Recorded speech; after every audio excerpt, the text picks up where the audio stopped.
Hello दोस्तों। आज हम सब मिलकर एक बहुत ही खूबसूरत कहानी सुनने वाले हैं। एक ऐसी कहानी जो अपनी कीमत पहचानने और आलोचना से कैसे निपटा जाए इस बारे में है। ये कहानी हमें सिखाएगी कि बाहर की इतनी आवाज़ों के बीच अपने अंदर की आवाज़ को कैसे सुना जाए। तो कहानी शुरू करें उससे पहले एक छोटा सवाल। जरा सोचिए, क्या दूसरों की राय, उनके कहे शब्द हमारा पूरा दिन बना या बिगाड़ सकते हैं? आज की जो कहानी है ना, वो इसी एक सवाल के आसपास घूमती है। तो चलिए अब सीधे चलते हैं कहानी में। कल्पना कीजिए एक बहुत ही शांत खूबसूरत जंगल की, और उसी जंगल में रहता था एक मोर। एक ऐसा मोर जिसके पास कहने को तो सब कुछ था सिवाय एक चीज के, मन की शांति। तो मिलिए आरव से। अरे वाह, क्या पंख थे उसके! जैसे किसी ने इंद्रधनुष के सारे रंग लेकर उस पे बिखेर दिए हों। और जब वो नाचता था ना, तो मानो पूरा जंगल सांस रोककर बस उसे ही देखता था। हर कोई उसकी खूबसूरती का दीवाना था। सच कहें तो वो उस जंगल का गौरव था। लेकिन बाहर से आरव जितना शानदार दिखता था ना, अंदर से वो उतना ही, कह सकते हैं, नाजुक था। दूसरों की कही हर एक बात, चाहे छोटी हो या बड़ी, सीधा उसके दिल पर लगती थी। मतलब किसी ने तारीफ कर दी तो वो 7वें आसमान पर, और जरा सी आलोचना हुई तो सीधा जमीन पर। तो अब देखते हैं कि आरव की ये जो कमजोरी थी वो उसके लिए कैसे एक बहुत बड़ी मुसीबत बन जाती है, क्योंकि कहानी में एक बहुत गहरा मोड़ यहीं से आने वाला है। तो हुआ ये कि एक दिन एक खरगोश ने बस ऐसे ही कह दिया, यार पंख तो बहुत सुंदर हैं पर काफी भारी लगते हैं, मुझे तो लगता है ये ठीक से उड़ भी नहीं पाता होगा। अब देखिए, ये कोई बहुत बड़ी बात नहीं थी, है ना? पर आरव के दिल में ये बात तीर की तरह चुभ गई। वो बेचारा पूरे दिन बस यही सोचता रहा, क्या मैं सच में सिर्फ सुंदर हूं, किसी काम का नहीं? और फिर अगले ही दिन एक बंदर ने मजाक में कह दिया, अरे ये मोर तो बस दिन भर दिखावा ही करता रहता है। बस अब तो आरव पर दबाव और भी बढ़ गया। एक के बाद एक ये छोटी छोटी बातें उसके मन पर किसी बोझ की तरह जमा होती जा रही थी, और धीरे धीरे वो खुद पर ही शक करने लगा था। और बस यही वो पल था, वो पल जब बाहर की आवाजें इतनी ज्यादा हो गईं कि आरव को अपनी खुद की आवाज सुनाई देना ही बंद हो गई। उसका जो आत्मविश्वास था ना, वो पूरी तरह टूट चुका था। वो ये भी भूल गया कि वो असल में है कौन, और उसे जिस बात पर सबसे ज्यादा गर्व होना चाहिए था, अपनी खूबसूरती पर, उसने उसी पर गर्व करना छोड़ दिया। नतीजा, आरव ने अपने पंख फैलाने ही बंद कर दिए। सोचिए, जिस काम से उसे सबसे ज्यादा खुशी मिलती थी उसने वही छोड़ दिया। वो बेचारा दूसरे पक्षियों की तरह ऊंचा उड़ने की कोशिश करने लगा, बस ये साबित करने के लिए कि देखो मैं सिर्फ दिखावा नहीं करता। पर वो जितनी कोशिश करता उतना ही ज्यादा दुखी और थका हुआ महसूस करता। तो जब वो पूरी तरह से हार गया, एकदम दुखी, तो वो एक तालाब के किनारे जाकर बैठ गया। और वहीं पर उसकी मुलाकात हुई एक बूढ़े और बहुत ही ज्ञानी सारस से, जिसका नाम था वीरन।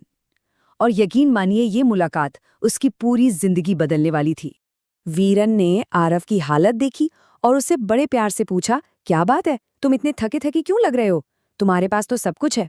बस वीरन का इतना पूछना था कि आरव के अंदर जो भी था वो सब बाहर आ गया। उसने वीरन को अपनी पूरी कहानी बताई कि कैसे वो दूसरों को खुश करने की कोशिश में धीरे धीरे खुद को ही खोता जा रहा है। अब यहाँ पर वीरन ने जो बात कही वो बहुत गहरी है। उसने आरव को समझाया, देखो, अगर तुम हर आवाज को सुनने लगोगे तो अपना रास्ता भटक जाओगे। बात तो सही है, हर किसी की अपनी एक राय होती है, और अगर हम हर राय को सच मानने लगे तो फिर खुश रहना मुमकिन हो जाएगा। इसके बाद वीरन आरव को उसी शांत तालाब के किनारे ले गया और उसे पानी में अपनी परछाई देखने को कहा, और फिर बोला, इसे देखो, ये हो तुम। तुम्हारी असली सच्चाई ये है, वो नहीं जो दूसरे तुम्हारे बारे में कहते हैं। आप सोच सकते हैं आरव के लिए वो पल कितना शक्तिशाली रहा होगा। और बस यही वो पल था जब आरव ने वीरन की सीख को सच में समझा, उसे अपने अंदर उतारा। यहीं से उसकी खुद को फिर से पाने की यात्रा शुरू हुई, बाहर के शोर से दूर और अपनी अंदर की सच्चाई के करीब। तो यहाँ देखिए, आरव में जो बदलाव आया वो कितना बड़ा था। पहले वो दूसरों की हाँ में हाँ मिलाने के लिए जीता था, उनकी मंजूरी का जैसे गुलाम था। हर छोटी बड़ी आलोचना उसे तोड़कर रख देती थी। पर अब उसने खुद के लिए जीना शुरू कर दिया था। उसे ये समझ आ गया था कि असल में क्या जरूरी है और बाकी की बातों को बस जाने देना है। और फिर वो दिन आया जब आरव ने एक बार फिर अपने पंख फैलाए, लेकिन इस बार किसी की तारीफ पाने के लिए नहीं, किसी को कुछ दिखाने के लिए नहीं, बल्कि सिर्फ अपनी खुशी के लिए, क्योंकि उसे वही होना पसंद था जो वो असल में था। वो अपनी असलियत में लौट आया था और इस बार वो पहले से कहीं ज्यादा मजबूत था। तो देखिए, आरव की ये कहानी सिर्फ एक मोर की कहानी नहीं है ना? कहीं न कहीं ये हम सब की कहानी है। तो चलिए अब देखते हैं कि इस कहानी से हम अपने लिए क्या सबक सीख सकते हैं। उस ज्ञानी सारस की सीख बहुत ही सिंपल है। पहला, हर राय को सुनो। हाँ, सुनो जरूर, क्योंकि कभी-कभी उसमें काम की बात हो सकती है, लेकिन हर राय को मानो मत। ये जरूरी नहीं है।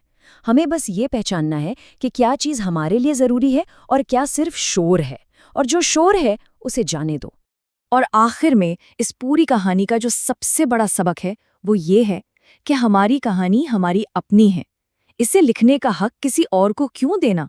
अपनी कीमत हम खुद जानते हैं, और सच पूछिए तो बस वही सबसे ज्यादा मायने रखता है। तो मैं आज की इस बात को यहीं एक सवाल के साथ छोड़ता हूँ।